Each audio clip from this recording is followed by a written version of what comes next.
Hello, I'm Jerry O'Banion, the 2018 Chairman of the Merced County Board of Supervisors. As we enter into a year of progress, growth, and opportunity, the Board would like to collectively take a moment to reflect upon a year that saw several accomplishments in the areas of transportation infrastructure, economic development, and homelessness issues. 2018 was a big year for Merced County transportation. Thanks to the Measure V half-cent sales tax approved by the Merced County voters in 2016, more than 11 miles of road in Merced County were either repaired, rebuilt, or repaved. Senate Bill 1, also known as the gas tax, allowed an additional 12 miles of our local roads to be resurfaced. And thanks to an SB 1 rider bill, we also broke ground on the next segment of Campus Parkway project, which involves the construction of a 4-lane expressway from Highway 99, connecting to Highway 140, and then extending on to Yosemite Avenue. Funding has been secured for the remainder of the project. First of all, thank you for your support on these measures. While we continue with road improvement projects, we ask the public to remember that the deferred maintenance to our roadways will take years to recover from. Merced County has worked with Merced County Association of Governments to develop a pavement management system to prioritize road repair needs in order to best utilize your tax dollars and provide the greatest long-term benefit. In some cases, that may mean resurfacing a road in moderate condition to extend its life before completely replacing a road that is in worse condition. Performing this road work wisely will ensure that we stretch this funding as far as possible. On the economic development front, Merced County saw a significant number of companies looking to locate here, and many exciting possibilities are on the horizon. Some of these opportunities are at the Mid-California International Trade District, formerly known as Castle Commerce Center. The site is already home to more than 60 tenants, and the county is now working to attract new companies that can take advantage of the site's centralized location and quick access to the freeway, rail lines, and on-site airport. Part of this work includes the autonomous vehicle testing. The MCITD is already home to Waymo, Google's driverless car company. Thanks to a $6.5 million allocation of state funding from Assemblyman Adam Gray, additional opportunities are on the way as the county looks to build out its on-site California Autotech Testing and Development Center to advance global automotive research and product development goals. We've heard loud and clear from our constituents that homelessness is a top priority issue throughout the county. This is an issue that can't be addressed by one agency alone. Several partnerships have been formed over the past year to start tackling the issue. Accomplishments include the Human Service Agency assuming the role of Continuum of Care Collaborative Applicant to apply for and administer grant funding.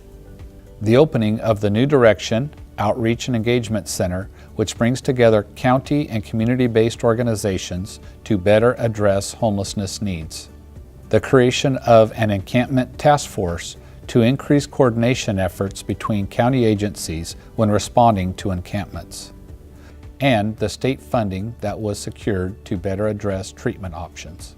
Additionally, we're working with the Community Action Agency to modify the D Street Homeless Shelter into a pilot project as a temporary navigation center so that it will connect homeless individuals with available resources and help them navigate out of the homeless population.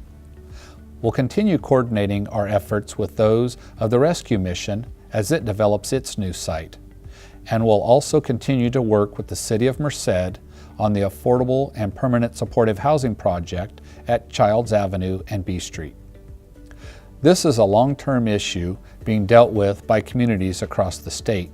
It will take years to address, but 2018 was a big step forward for improving our local situation, and we'll be working hard in the new year to continue this community-involved effort. In April, the county held a grand opening for its new Behavioral Health Center, a project that pulls together mental health wellness services at one location to more comprehensively and holistically address client needs. No general fund dollars were used to rehabilitate the former Merced Community Medical Center, which was transformed from a rundown eyesore on 13th Street in Merced to a beautiful modern facility that will be used for decades to come. In February, the Board of Supervisors flipped the switch on an energy retrofit project that will net the county $19 million in savings over the next 30 years. The project includes solar arrays at the County Administration Building and the John LaTorraca's Correctional Center, as well as other energy efficiency upgrades. Thanks to this project, the county is reducing its electrical spending by a substantial amount while avoiding 3,500 metric tons of carbon dioxide annually, the equivalent of removing 750 cars from the road each year. Merced County is constantly working to drive down crime and reduce recidivism. As part of that, we're in the midst of a remodel of the John LaTorraca Correctional Center. Planned improvements will help address security and infrastructure concerns while improving the capacity to house mental health treatment facilities and programs that rehabilitate offenders. Nearly 90% of the project cost is funded by state resources. Construction is expected to begin after the plans are approved by the state. Flooding continues to be an issue in our area. Significant rainfall in 2017 and 2018 brought sudden influxes of flows along our waterways, damaging roads, bridges, and public and private property. One major step to reducing future flooding risk is the construction of a flood control basin northeast of Merced City along the Black Rascal watershed. The county was able to secure a $10 million federal grant to be used toward construction of the $35 million project. Currently, an environmental assessment is underway, and soon the design phase of this project will begin. We're also working with our Streams Group partners, Merced City and the Merced Irrigation District, on the overall plan and how we can share the cost. The Board of Supervisors adopted a balanced final budget on September 11.